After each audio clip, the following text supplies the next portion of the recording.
In the summer of 1989, the Riverside Campground in northern Montana was the kind of place families went to disconnect from the world. No cell towers dotted the landscape back then, no internet cafes beckoned from nearby towns. Just pine trees, a crystalline lake, and the promise of s'mores around a crackling fire. The Henderson family had been looking forward to this trip for months. Mark Henderson, a 34-year-old accountant from Seattle, had booked site number 47 after reading about the campground in a travel magazine. His wife Sarah, 31, packed their station wagon with military precision, sleeping bags, camp stove, enough food for a week, and activities to keep their 2 children busy. 8-year-old Emma bounced with excitement in the back seat, while 5-year-old Tommy clutched his favorite stuffed bear, Mr. Buttons, and peppered his parents with questions about whether they would see real bears in the forest.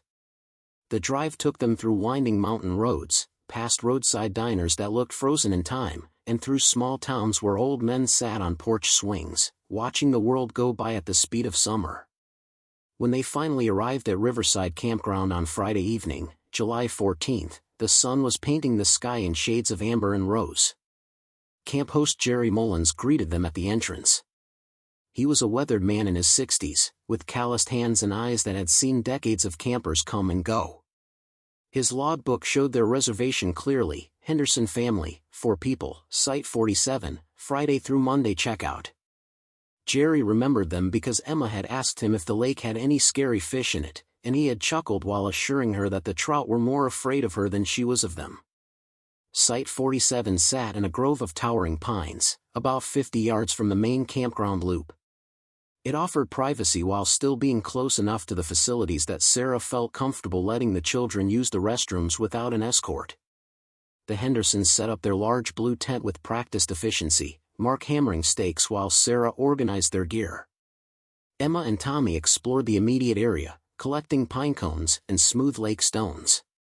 Other campers noticed the family throughout the weekend.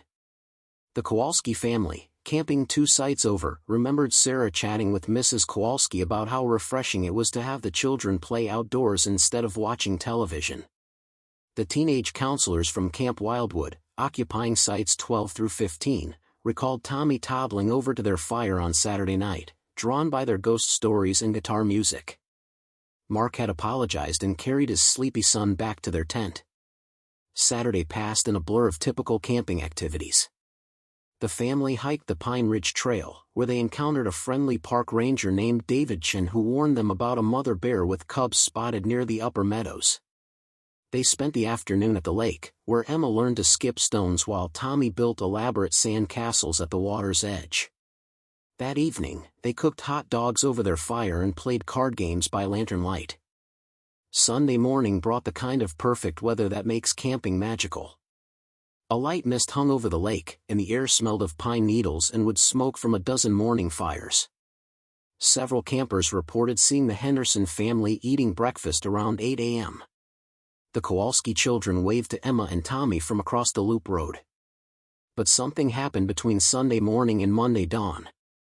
Jerry Mullins made his regular rounds Monday morning at 7 a.m., checking on campers and collecting fees from those extending their stays. When he reached Site 47, his steps slowed. The Henderson campsite sat exactly as they had left it, tent zipped shut, camp chairs arranged around a fire ring that still contained warm ashes, cooler secured with a bungee cord, even Tommy's small sneakers lined up neatly outside the tent entrance. But no sounds came from within. Jerry called out a greeting. No response. He approached closer and noticed that the tent's rainfly hung slightly loose, as if it hadn't been properly secured the night before. He called again, louder this time. Still nothing. Growing concerned, Jerry unzipped the tent entrance and peered inside. 4 sleeping bags lay spread across the tent floor, but they were empty. Personal belongings remained scattered throughout: Sarah's reading glasses, Mark's wallet, Emma's coloring books, Tommy's beloved Mr. Buttons.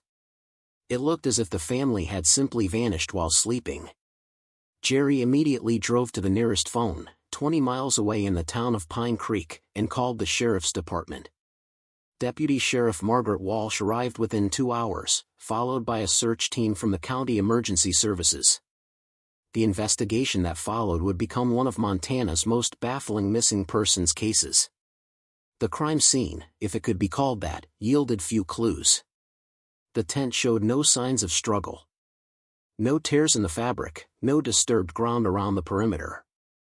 The fire had been properly extinguished with water and dirt, suggesting the family had followed standard safety protocols before retiring for the night. Their car, a brown station wagon, remained parked at the site with the keys hanging from the ignition. Search dogs arrived Tuesday morning. The German shepherds picked up the family's scent around the campsite but lost it completely at the tree line, barely 30 feet from their tent. It was as if the Hendersons had simply walked to the edge of the forest and disappeared into thin air. The search expanded rapidly. Volunteers from Pine Creek and surrounding communities joined professional rescue teams. They combed the forest in grid patterns, called out names until their voices grew hoarse, and checked every cave, ravine, and hidden water source within a 10-mile radius. Helicopters buzzed overhead, their crews scanning the canopy for any sign of movement or color that didn't belong. Theories multiplied like wildfire. Some suggested the family had encountered the mother bear and cubs that Ranger Chin had warned them about. But bears leave evidence, tracks, blood, disturbed vegetation. The forest around Site 47 remained pristine. Others wondered if the Hendersons had decided to extend their camping experience by hiking deeper into the wilderness. But their hiking boots remained in the tent, along with their backpacks, water bottles, and trail maps. No experienced camper would venture into the Montana wilderness barefoot and unprepared. The most troubling theory came from Jerry Mullins himself. On Wednesday, as the search entered its third day, Jerry pulled Deputy Walsh aside and shared something that had been nagging at him. During his Sunday evening rounds, he had noticed unusual tire tracks on the maintenance road that ran behind Site 47. The tracks appeared fresh but didn't match any vehicle registered at the campground. Jerry had dismissed them at the time, assuming they belonged to a Park Service vehicle or perhaps a lost tourist who had taken a wrong turn. Now those tracks took on sinister significance.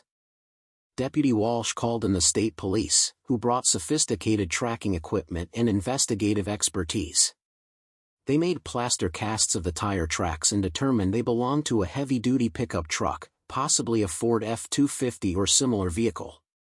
But the trail went cold there. No such truck had been reported in the area, and the tracks disappeared once they reached the paved road. The investigation expanded beyond the physical search. Police interviewed every registered camper, every park employee, every resident of Pine Creek who might have seen something suspicious. They checked the Henderson family's background, looking for any indication that they might have staged their own disappearance. They found nothing. Mark Henderson was a respected accountant with no financial troubles. Sarah Henderson taught second grade and was beloved by her students and colleagues. Both were devoted parents with no history of erratic behavior. National media attention arrived by Thursday. News vans lined the campground entrance as reporters broadcast live updates about the vanishing family of Montana. The story captured public imagination in the way that only truly mysterious disappearances can. Tips poured in from across the country, but none led anywhere concrete. Elizabeth Henderson, Mark's mother, flew in from Portland. Her grief was palpable as she stood at Site 47, touching her son's abandoned camping gear. She told reporters that Mark had called her Saturday evening from the pay phone at the campground store, excited about the perfect weather and how much the children were enjoying themselves. It was the last communication anyone had received from the family. The search continued for 2 weeks. Professional teams gave way to volunteers, who gave way to occasional hikers who kept their eyes open while enjoying their own outdoor adventures. Slowly, inevitably, the media attention faded. The Henderson case joined the ranks of America's unsolved mysteries. Riverside Campground never quite recovered from the tragedy. While the facility remained open, bookings declined sharply.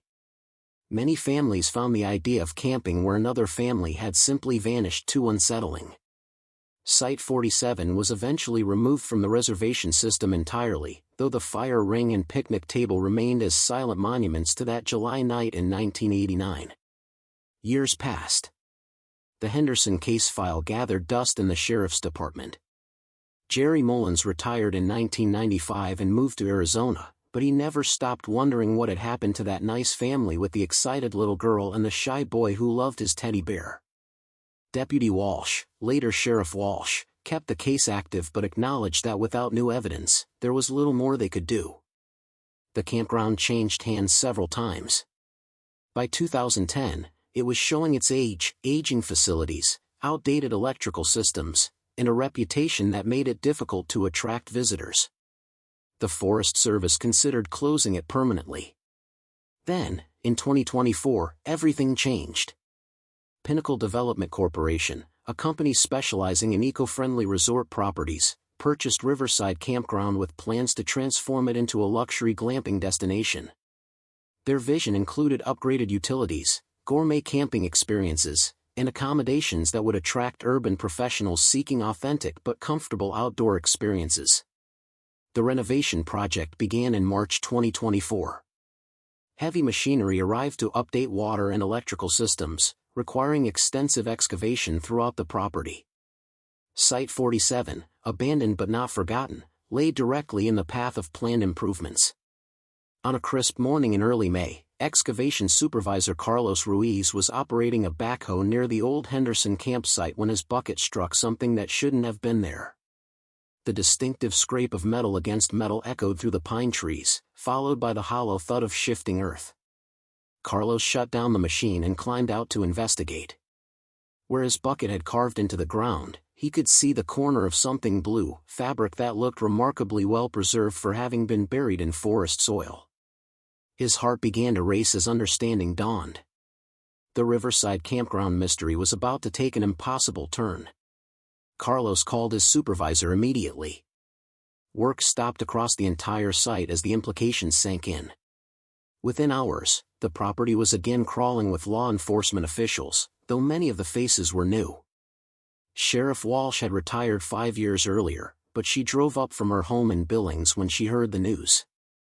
At 73, she moved more slowly than during her investigative heyday, but her mind remained sharp and her memory of the Henderson case crystal clear. The excavation revealed the family's tent, buried approximately 8 feet below the surface of their original campsite. The blue nylon fabric remained remarkably intact in the cool, dry mountain soil. But the implications were staggering. How does a family's tent end up buried 8 feet underground without any signs of excavation at the surface? Dr. Amanda Torres, a forensic anthropologist from the University of Montana, led the careful excavation. Her team worked with archaeological precision, photographing and documenting every inch of soil as they slowly revealed the tent's contents. What they found inside defied every assumption about the Henderson family's disappearance. The 4 sleeping bags remained arranged exactly as Jerry Mullins had described them 35 years earlier. Personal belongings sat in the same positions, glasses on a folded towel, coloring books in a neat stack, the stuffed bear named Mr. Button's position as if a child had just set it down. But there were no human remains. More disturbing were the items that shouldn't have existed in 1989. A digital watch displaying the date as July 15, 1989, the Monday morning the family was discovered missing. A disposable camera that, when developed, contained photos of the Henderson family's camping trip, but also images that appeared to have been taken after their disappearance. Photos of their empty campsite shot from angles that suggested the photographer had been standing outside their tent. The most chilling discovery came wrapped in a plastic bag and tucked inside Tommy's small sleeping bag. A handwritten note, in what family members would later confirm was Mark Henderson's handwriting. "If someone finds this, know that we didn't leave willingly. The man who helped us set up camp on Friday wasn't a park employee. We realized too late. He said we needed to come with him, that there had been an emergency." Sarah tried to run with the children, but there were others waiting in the forest.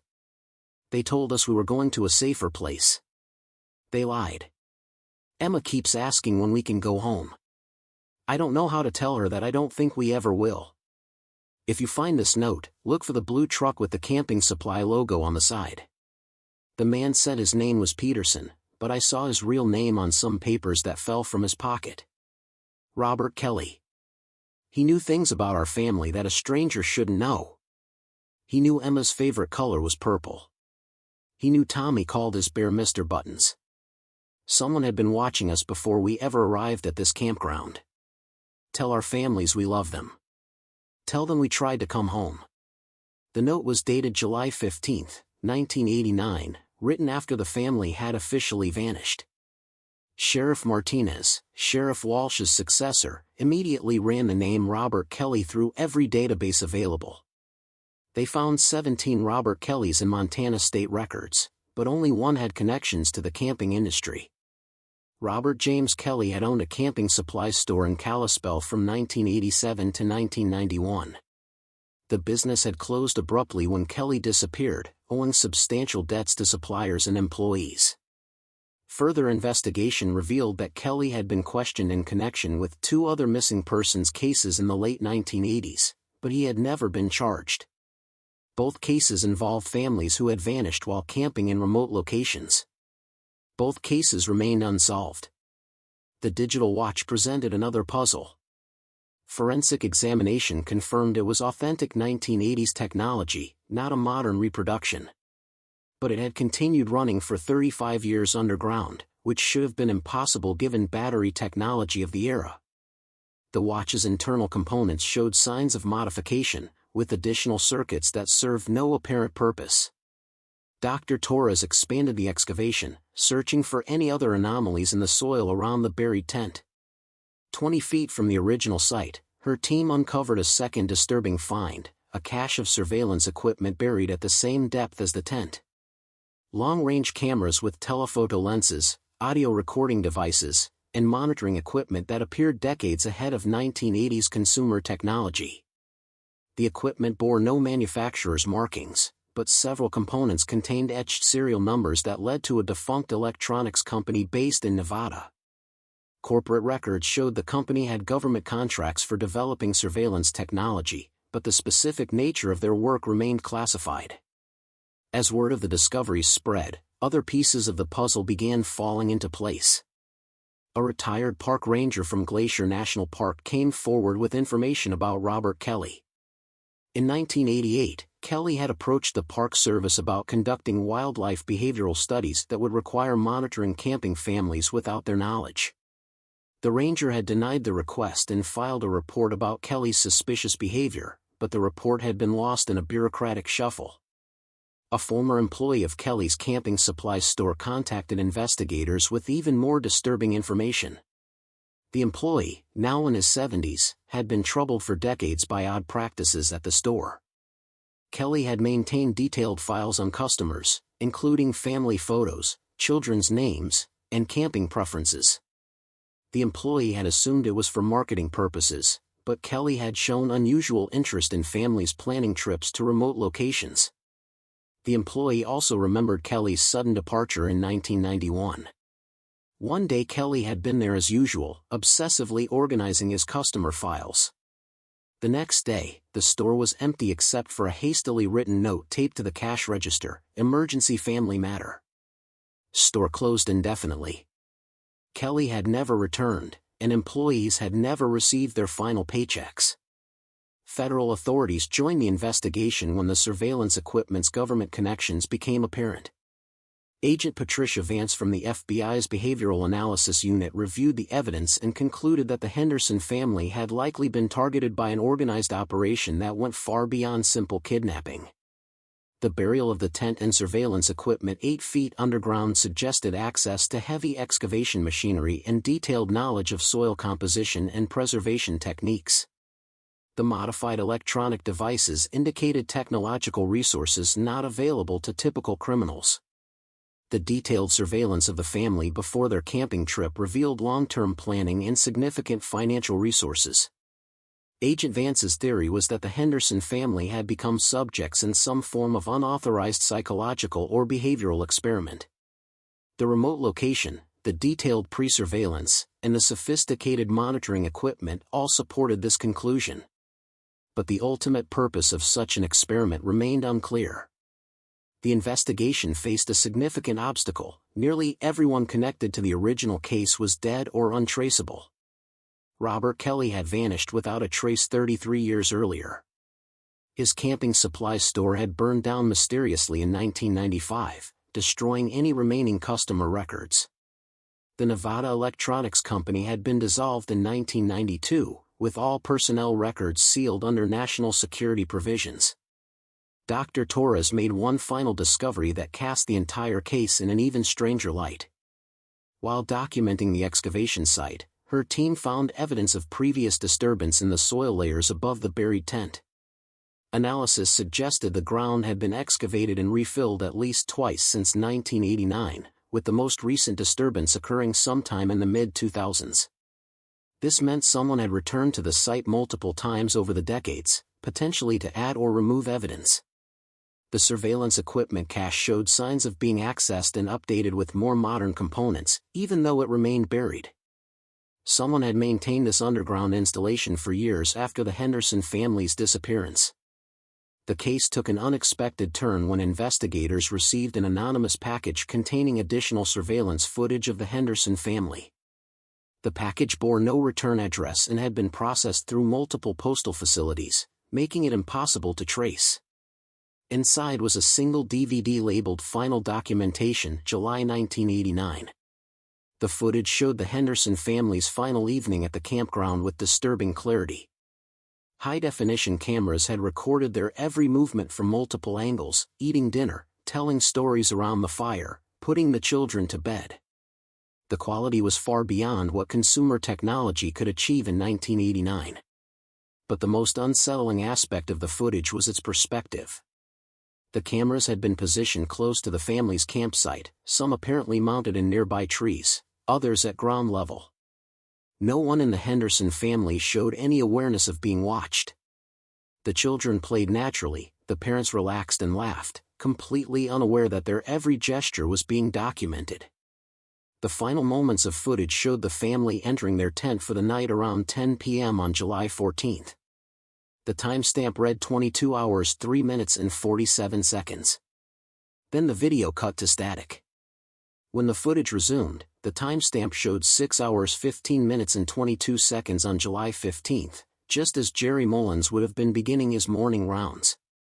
The tent sat exactly as he would find it, abandoned but undisturbed. There was no visual record of whatever had happened during those 8 hours of missing time. But audio continued throughout the gap. Enhanced analysis of the soundtrack revealed faint sounds during the night, multiple vehicles approaching, hushed conversations in a language that specialists couldn't identify, mechanical sounds that suggested heavy machinery, and most disturbingly, brief snippets of the Henderson family's voices, though the words were too distorted to understand. The final piece of evidence came from an unexpected source. In late 2024, demolition crews working on a condemned warehouse in Kalispell discovered a hidden room behind a false wall.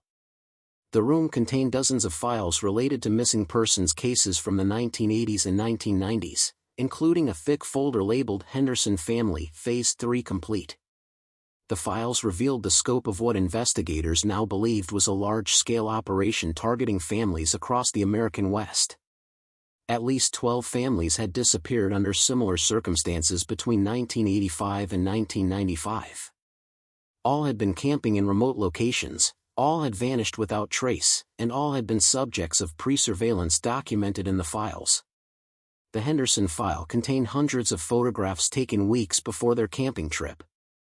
Images of the family at home in Seattle, at Emma's school, at Tommy's daycare, even inside their house when no one appeared to be present. Someone had studied the Henderson family's routines, preferences, and relationships with obsessive detail. Most disturbing was a psychological profile of each family member, written in clinical language that suggested professional training in behavioral analysis.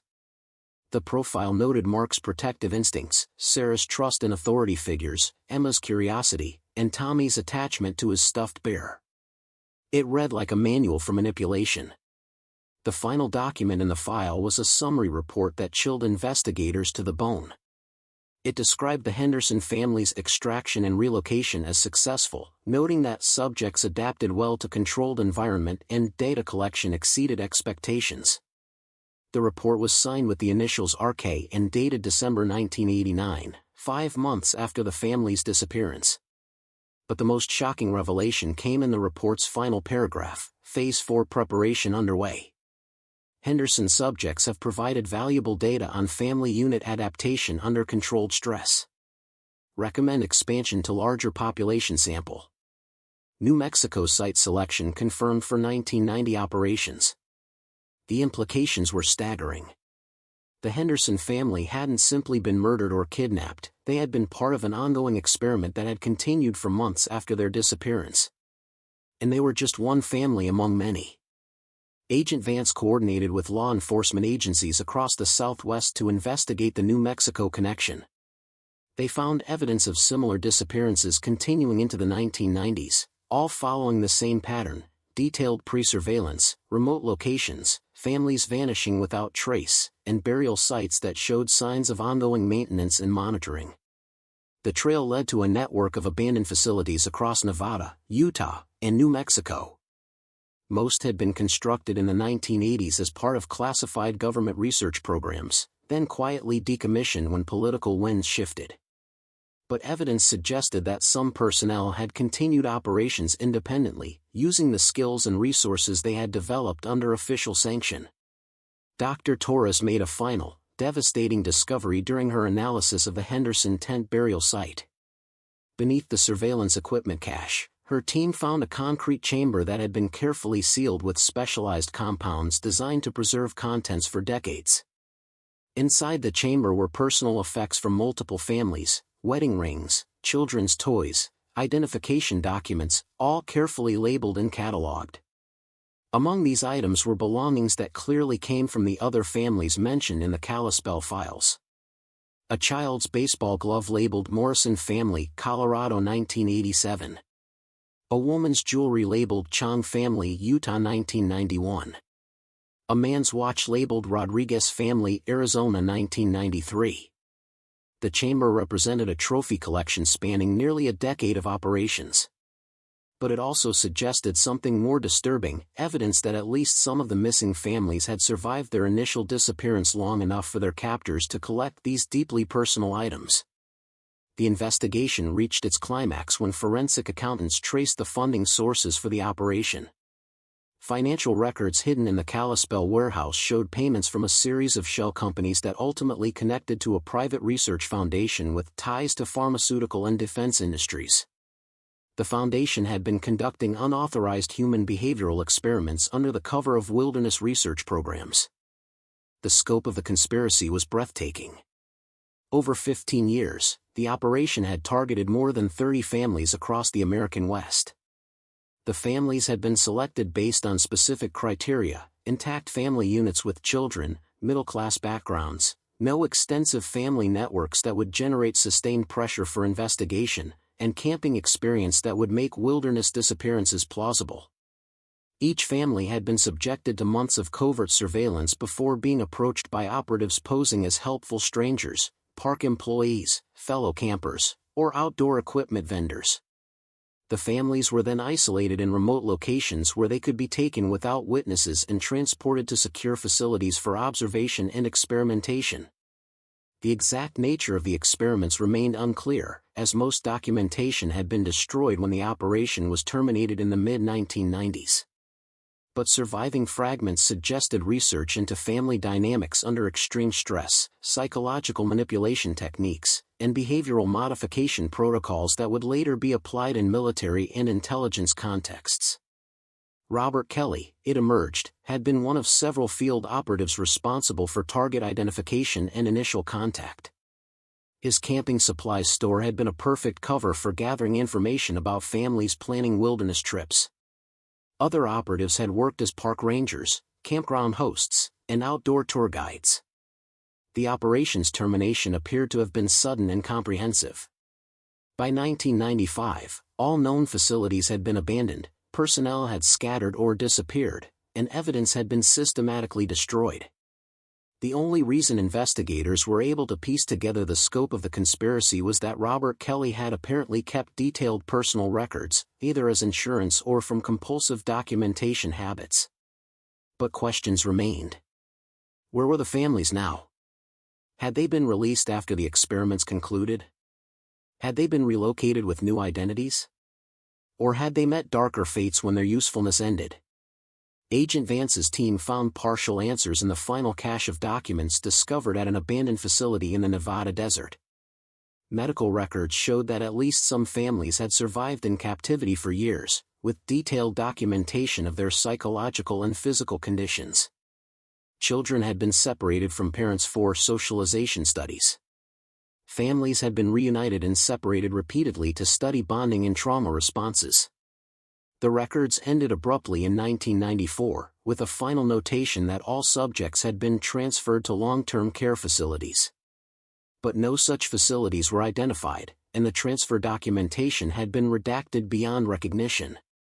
The Henderson case officially remained open, though investigators acknowledged that finding the family alive after 35 years was unlikely. The discovery of their buried tent and the evidence of the broader conspiracy provided answers about what had happened, but not about their ultimate fate.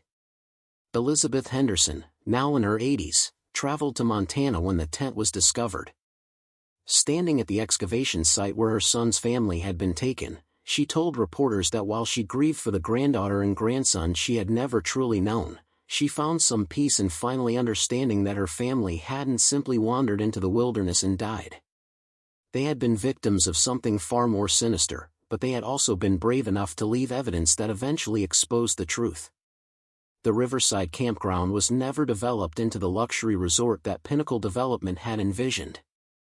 The company abandoned the project after the discoveries made national headlines, and the property was eventually donated to the state as a memorial park. Site 47 remains undeveloped, marked only by a simple plaque, in memory of the Henderson family and all families who vanished from America's wilderness. May their sacrifice help ensure this never happens again. The investigation continued, but shifted focus from rescue to justice. Federal prosecutors filed charges against 3 surviving operatives who had been identified through the discovered documents, though all were elderly and in poor health. Robert Kelly remained missing and was presumed dead. Dr. Torres published her findings in forensic journals, contributing to improved techniques for investigating long-term burial sites and analyzing decades-old evidence. Her work on the Henderson case became a model for investigating other suspected sites across the American West. The story of the Henderson family's disappearance became a cautionary tale about the vulnerability of families in remote locations and the importance of maintaining detailed records of camping plans and contacts. But it also served as a reminder that sometimes the most unthinkable explanations turn out to be true. In the end, the Henderson family had indeed vanished from their campsite on that July night in 1989. But they hadn't walked into the forest or encountered a bear or simply decided to disappear. They had been taken by people who saw them not as human beings, but as subjects for experimentation. Their fate remained unknown, but their story had finally been told. The campground where it all began stands quiet now, visited mainly by hikers and researchers studying the case. The pine trees have grown taller in the decades since the Henderson family pitched their blue tent. The lake still reflects the Montana sky. And Site 47 remains empty, a silent witness to the night when a family's camping trip became something far more sinister than anyone could have imagined.